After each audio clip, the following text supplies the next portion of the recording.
Hey everyone, Clintonian here, sitting here at the park. Marvelous Monday to you, but today is also 9/11 too, the anniversary of the attack on the World Trade Center towers. And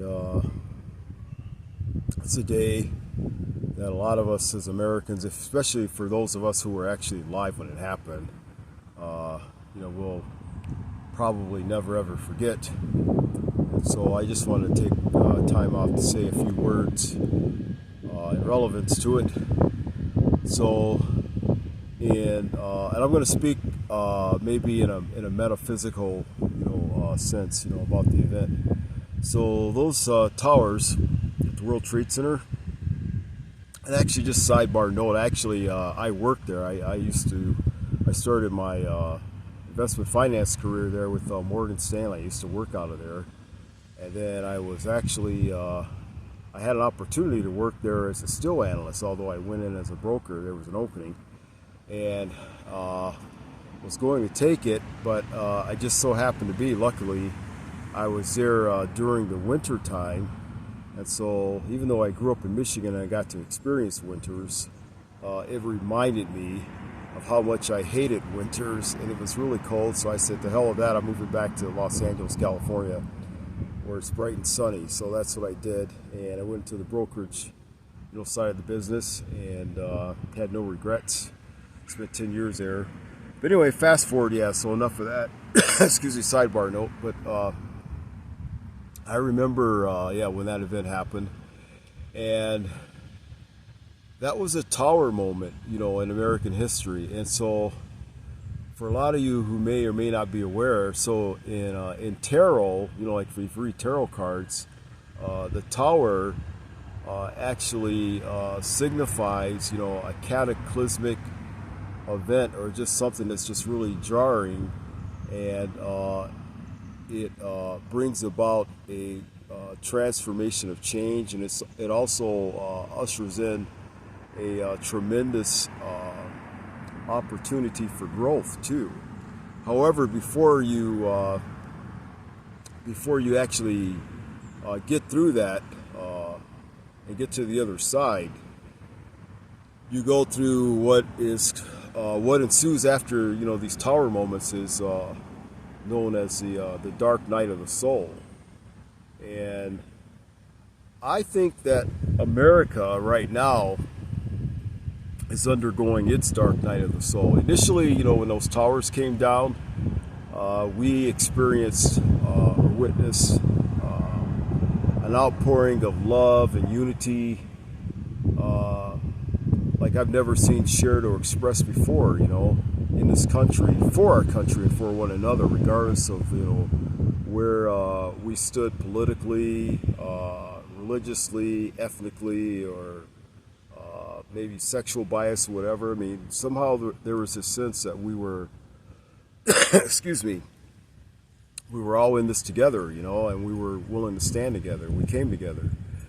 And that was the beautiful, side of that, I think, if, that resulted, from that tragic event.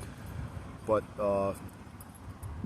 over the last 20-something years, since that happened, that unity and love of country has dissipated, and especially so over the last maybe 5 or 6 years.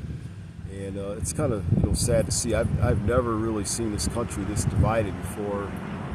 Now, I wasn't around during the Civil War, but for what I understand, that was a very divisive era of our history. And I actually studied the Civil War, that period, because I was a modern economic historian, and focused on economic development of the U.S. So very familiar with some of the things that were going on, although I didn't live in that period.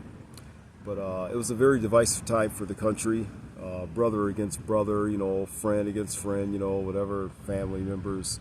And in a certain sense, you almost have that, sense, and I won't name he who should not be named, or shall not be named, but since he emerged out of the seed, it's been very divisive.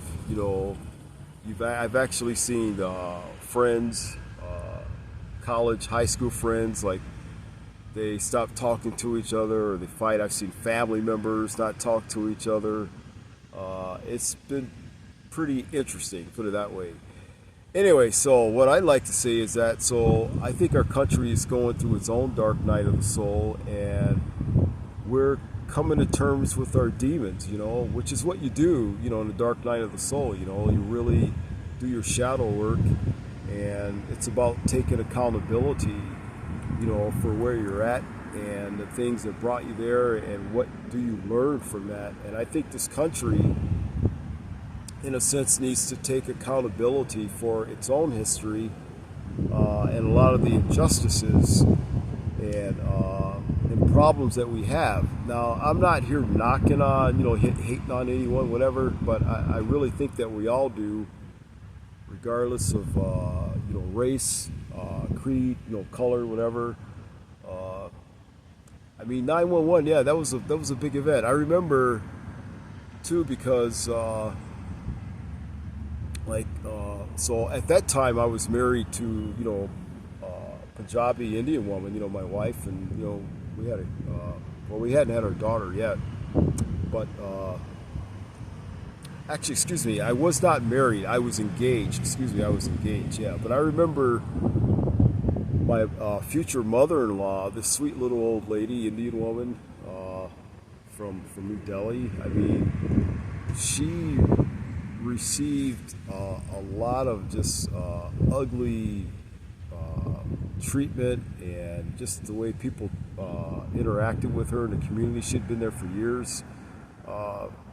And it wasn't just your typical, stereotypical, white, racist bigot, whatever. I know you get a lot of ignorance, from that element of our society, but these were also black people too. I was really ashamed, because we of all people, we know what it's like to be discriminated against, and to just single someone out merely for appearance. And the absurd thing about it was, she wasn't, she's not even, Middle Eastern descent, she's Indian, but she happens to have that brown, pigmented skin, a certain type of hue.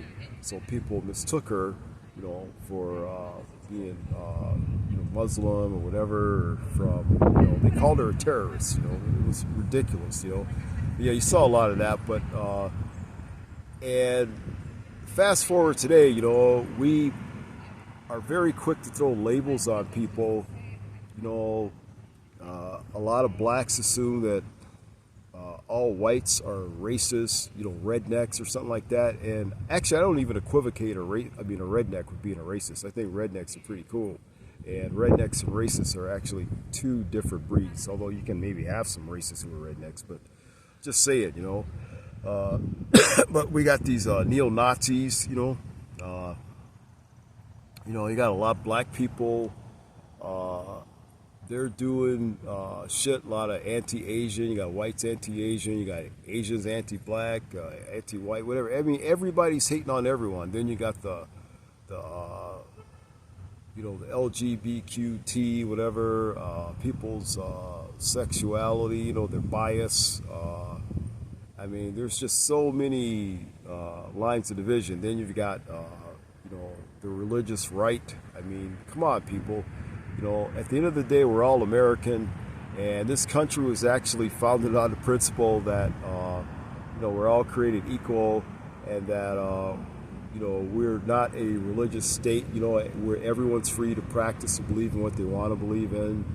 And somehow we've gotten away from that. And I just want to say that, this day 911, let's stand in unity again, and let's stand in unity on what that Constitution stands for, freedom, and not based upon what we believe individually, whatever values we may have. As long as they don't harm anyone else, and let's let everyone live their life the way they want, but without imposing on anyone else. So, just want to say that. I wish I could say happy 911, but let's just say, hey, here's 911 or 9/11, and it was a tower moment, but let's grow from it, and let's come out on the other side a lot stronger. We still got a lot of work to do. So it's Clintonian, going to sign off.